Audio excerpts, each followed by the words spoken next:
कहा लोकसभा चुनाव 2024 के नतीजे आ गए, जहां एक तरफ केंद्र में बीजेपी सरकार बनाएगी तो वहीं देश के सबसे बड़े सूबे उत्तर प्रदेश की बात करें तो यहां इंडिया गठबंधन को जोर का झटका लगा है। जोर से दिया इंडिया गठबंधन ने झटका और दोनों लड़कों ने मिलकर चुनाव में गर्दा उड़ा दी। देखिए रिपोर्ट।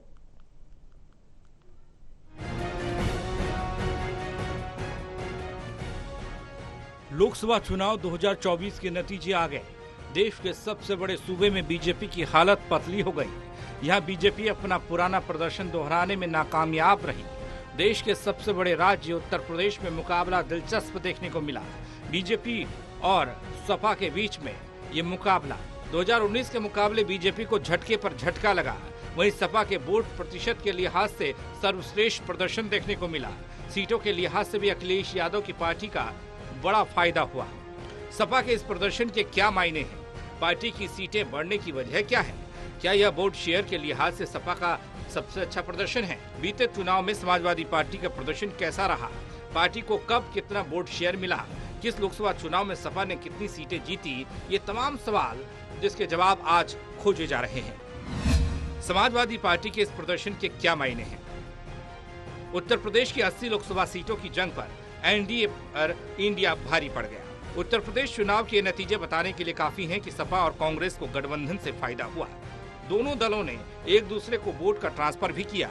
इन नतीजों के बाद उत्तर प्रदेश में विपक्ष में नया आत्मविश्वास आया।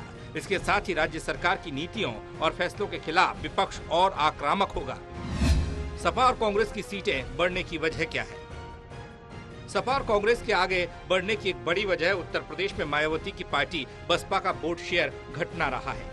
कभी इस पार्टी के लिए कहा जाता था कि बसपा का करीब 20% वोटर ऐसा है जो पूरी तरह उसके साथ रहता है। इस चुनाव में ये वोट शेयर घटकर 9% के करीब रह गया। दलित वोटों का बसपा से दुराव और सपा कांग्रेस गठबंधन की तरफ जाना भी इसकी एक वजह रहा। वहीं मुस्लिम वोटों का एकमुश्त सपा कांग्रेस गठबंधन को वोट देने से भी इस गठबंधन को फायदा हुआ। क्या यह वोट शेयर के लिहाज से समाजवादी पार्टी का सर्वश्रेष्ठ प्रदर्शन है? वोट शेयर के लिहाज से देखेंगे तो यह सपा का सर्वश्रेष्ठ प्रदर्शन है। 2004 में पार्टी ने 35 सीटों पर जीत दर्ज की थी। तब उसका वोट शेयर 26.74% था। वोट शेयर के लिहाज से पार्टी का सर्वश्रेष्ठ प्रदर्शन 1998 में था, जब उसे 28.7% वोट मिले थे। उस चुनाव में पार्टी 20 सीटें जीतने में सफल रही थी। अक्टूबर 1992 में समाजवादी पार्टी के नेता मुलायम सिंह यादव ने समाजवादी पार्टी की स्थापना की। समाजवादी पार्टी ने अपना लोकसभा चुनाव साल 1996 में लड़ा।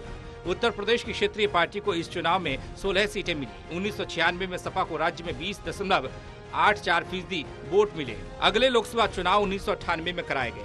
इस चुनाव में सपा ने अपना जनाधार बढ़ाया और सीटों की संख्या बढ़कर 20 हो गई। वहीं पार्टी के खाते में 28.7% वोट गए। 1999 के लोकसभा चुनाव में सपा का जनाधार घट गया, लेकिन सीटों की संख्या बढ़ गई। इस चुनाव में पार्टी के खाते में 24.06% वोट गए। इसके 26 सांसद जीतकर लोकसभा पहुंचे। 2004 में समाजवादी पार्टी ने अपना प्रदर्शन और सुधारा। इस चुनाव में सपा को 35 सीटें मिली। वहीं पार्टी को 26.74% वोट हासिल हुए। अगले लोकसभा चुनाव यानी कि 2009 में लोकसभा चुनाव हुआ। इस चुनाव में सपा का जनाधार घट गया और सीटों की संख्या भी कम हो गई। इस चुनाव में पार्टी के खाते में 23.26% वोट पड़े। इसके 23 सांसद जीतकर लोकसभा पहुंचे। 2014 में सपा को केवल 5 सीटें मिली। पार्टी का वोट शेयर 22.18% रहा। 2019 के लोकसभा चुनाव में सपा ने बसपा के साथ मिलकर चुनाव लड़ा। इस चुनाव में सपा के खाते में 17.96% वोट पड़े। इसके केवल 5 सांसद जीतकर लोकसभा पहुंचे। सपा के लिए मत प्रतिशत सबसे कम इसी चुनाव में रहा। बहरहाल उत्तर प्रदेश में गठबंधन को लेकर कई सवाल उठे थे, लेकिन आखिरकार सपा और कांग्रेस के बीच में गठबंधन हो ही गया और इस गठबंधन का फायदा लोकसभा चुनाव 2024 में साफ तौर पर देखने को मिला। वैसे ये भी सच है कि इस गठबंधन के बनने और टूटने के लिए कई बार सियासी शोर हुआ। आखिरकार राहुल गांधी ने समझौता किया और फिर दोनों लड़कों ने यानी कि अखिलेश यादव और राहुल गांधी ने गर्दा गर्दा उड़ा दिया। Special desk report, total news.